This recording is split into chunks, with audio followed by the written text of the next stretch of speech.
श्रीमद् भगवद गीता के पास आपके सारे प्रश्नों का उत्तर है। चाहे आपकी कैसी भी परेशानी हो, कैसी भी इच्छा हो, श्रीमद् भगवद गीता आपके हर प्रश्न, हर चिंता का हल देती है।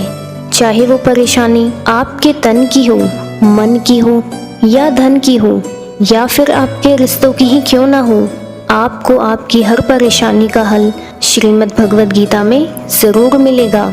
आज हम भगवद गीता के ऐसे ही उन उद्देश्यों को जानेंगे जो आपके हर दुख, हर तकलीफ को खत्म कर देगी। भगवद गीता का पहला उद्देश्य यही है कि अगर कोई आपका अपना है या कोई आपसे बड़ा है तो उसका आपके प्रति गलत व्यवहार कभी भी सहन नहीं करना चाहिए। गीता का ये उद्देश्य हमारे जीवन से भी जुड़ा है। हम भी अपने मन की अधिकतर तकलीफों को ये सोचकर जिंदगी भर सहते रहते हैं कि ये तो मेरा अपना है, ये तो मुझसे बड़े हैं, हम इन्हें कैसे कुछ कह सकते हैं। अगर हम कुछ कह देंगे तो शायद हमारे रिश्ते खराब हो जाएंगे और हो सकता है कि रिश्ते खत्म ही हो जाएं। पर सोचने की बात यह है कि आप उस व्यक्ति को अपना कैसे मान सकते हैं जो आपकी तकलीफों की वजह हो, जो बार बार आपको तकलीफ दे रहा हो, क्योंकि अपना तो वो है जो हमारी तकलीफों को दूर करे। तो गीता का उद्देश्य यही है कि किसी को भी अपना फायदा मत उठाने दो। आप अपने ऊपर किसी के भी जुल्म को मत सहो, क्योंकि आप जितना सहोगे लोग आपको उतना ही मजबूर करेंगे। गीता का पहला अध्याय अर्जुन निषाद योग और दूसरा अध्याय जिसका नाम संख्य योग है, उसके आरंभ में अर्जुन ने श्री कृष्ण के समक्ष अपना दुख प्रकट किया है कि हे केशव, मैं कौरवों से कैसे युद्ध कर सकता हूँ। ये सब तो मेरे अपने हैं। मैं कैसे भीष्म पितामह और द्रोणाचार्य से युद्ध करूंगा, क्योंकि वो दोनों मेरे पूजनीय हैं। इसीलिए इन्हें मारने से अच्छा है मैं भिक्षा में मिले अन्न को खाकर अपना जीवन यापन करूं।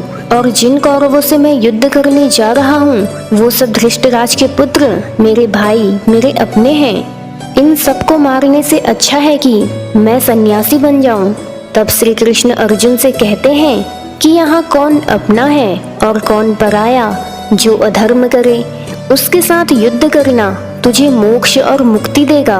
तू अपने मन के इस मोह को त्याग, नहीं तो सारा जग तेरी निंदा करेगा, तुझे कायर कहेगा। बात अपने या पराये की नहीं, बल्कि बात धर्म और अधर्म की है। बात सही और गलत की है। अगर तू गलत को सहेगा, उसका अंत नहीं करेगा, तो गलत करने वाले को और सहयोग मिलेगा। इसीलिए अपने मन के मोह को त्याग और युद्ध कर।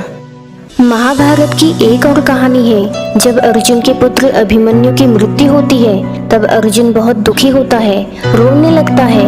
वो श्री कृष्ण से कहता है, मेरा पुत्र अभिमन्यु इस युद्ध में मारा गया, मैं भी अपने आप को समाप्त कर दूंगा।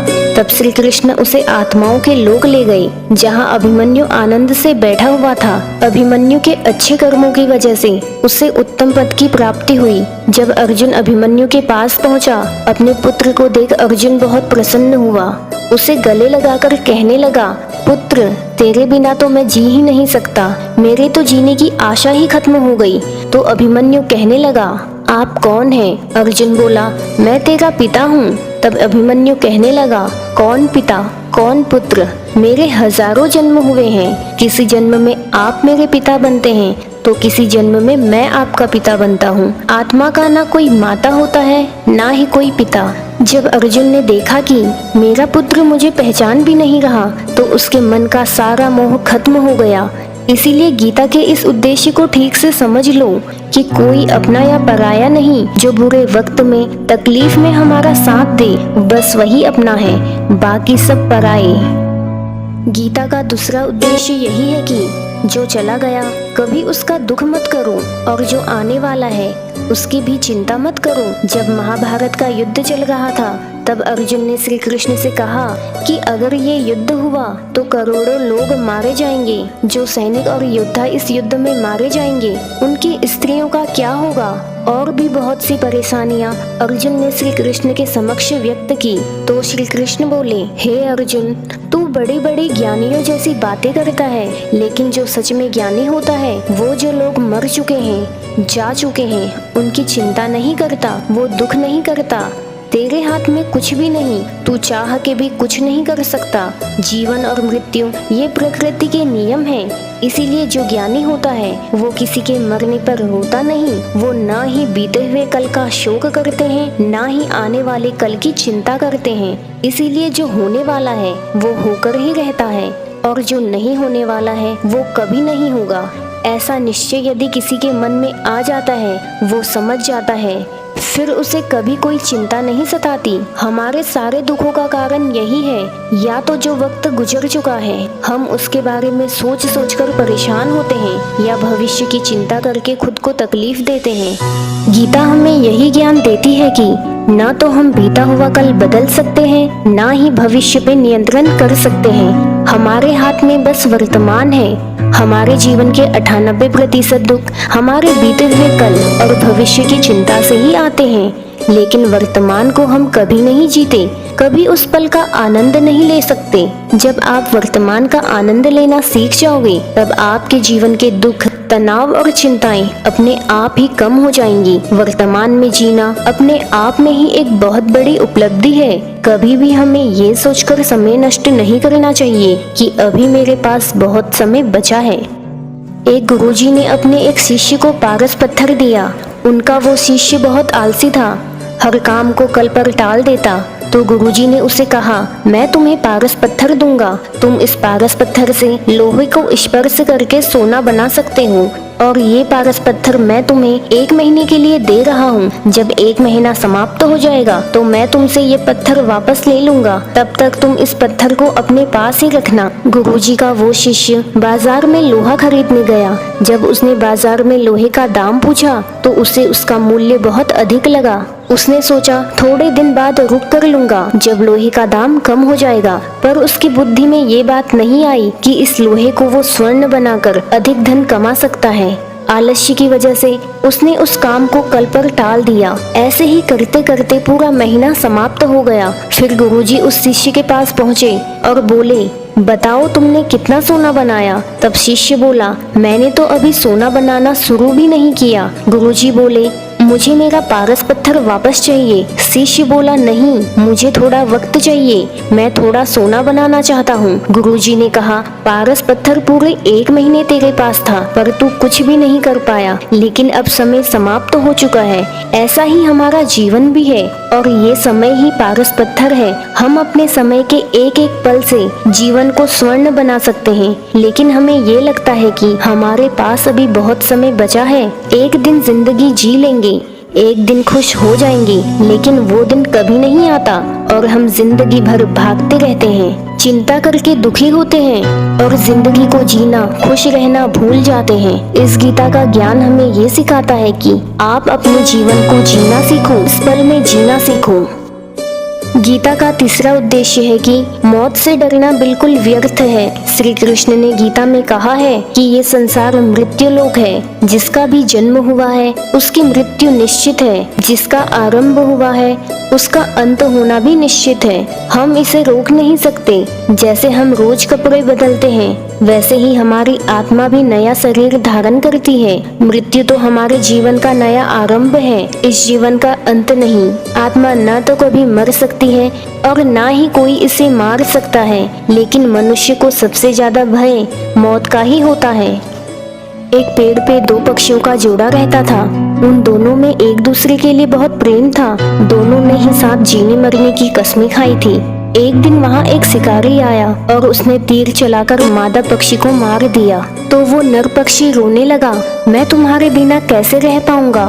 तुम्हारी जगह मेरी मृत्यु आ जाती, मेरा जीवन तुम्हें मिल जाता। वो रो रो कर बहुत विलाप करने लगा। इतने में ही उस शिकारी ने दूसरा तीर चलाया और उस नर पक्षी को भी मार दिया। वास्तविकता में ये हमारी ही कहानी है। हम भी रोते रहते हैं जब कोई मरता है, लेकिन हमें ये नहीं पता कि एक दिन हमारा जीवन भी समाप्त हो जाएगा। हम भी उस मृत्यु के पेड़ पे ही बैठे हैं, लेकिन देह का मिटना हमारा अंत नहीं। श्री कृष्ण अर्जुन से कहते हैं कि हे अर्जुन, तेरे और मेरे अनंत जन्म हुए हैं, तुझे कुछ याद नहीं, लेकिन मुझे सब याद है। जो व्यक्ति इस सत्य को समझ ले कि मैं इस संसार में कुछ समय के लिए आया हूँ, तो उसके जीवन के सारे दुख और तकलीफ समाप्त हो जाते हैं। जब इस संसार से जाना ही है तो दुख किस बात का।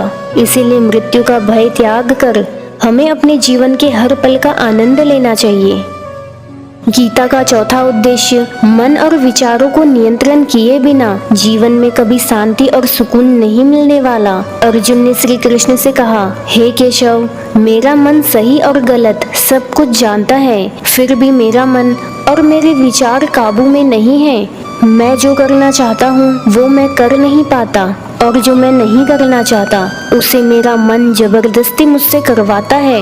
इसीलिए मेरा मन बहुत बेचैन हो गया है, मुझे शांति प्राप्त नहीं हो रही। तो श्री कृष्ण अर्जुन से कहते हैं, इसके लिए तुझे अपने मन और विचारों को सही दिशा में ले जाना होगा, और ये केवल एक दिन का काम नहीं है। जब तक तू अपने मन और विचारों को काबू नहीं करता, तब तक तुझे जीवन में कभी शांति नहीं मिलेगी।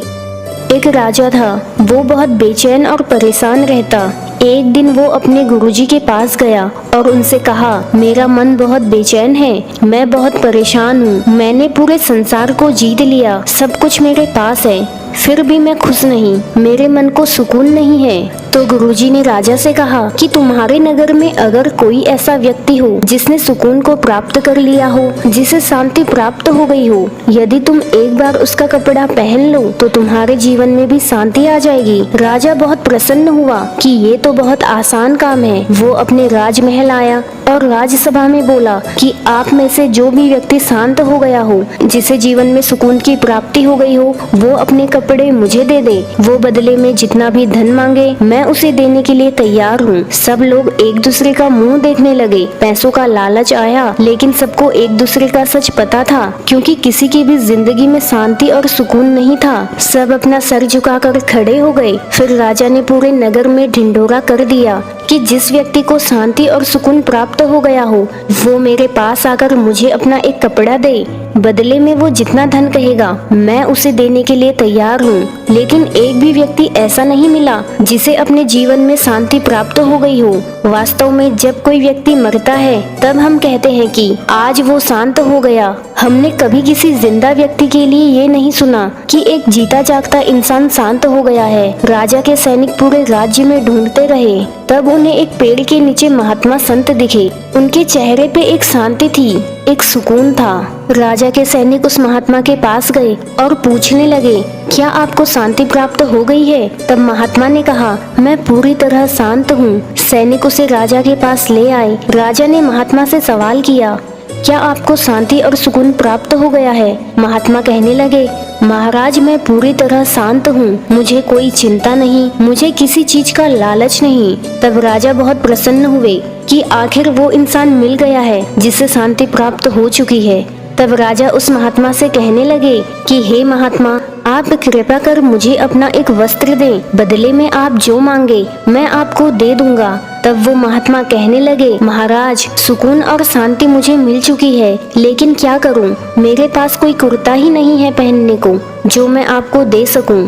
जब राजा ने उस महात्मा की बात सुनी कि इस महात्मा के पास पहनने के लिए एक कुर्ता भी नहीं है, फिर भी ये महात्मा इतने शांत हैं, इनके जीवन में सुकून है। मैं सारी जिंदगी धन को जोड़ने में लगा रहा, पूरी जिंदगी इस दुनिया को जीतने में लगा रहा, लेकिन मुझे शांति नहीं मिली, क्योंकि शांति और सुकून बाहर की चीज नहीं, मन के भीतर की चीज है। इसीलिए जब तक कोई व्यक्ति अपने मन और विचारों को काबू में करना नहीं सीखता, तब तक उसके जीवन में सुकून और शांति नहीं आती। और गीता का उद्देश्य हमें यही सिखाता है कि जीवन में शांति चाहिए तो अपने मन को काबू में करना सीखो।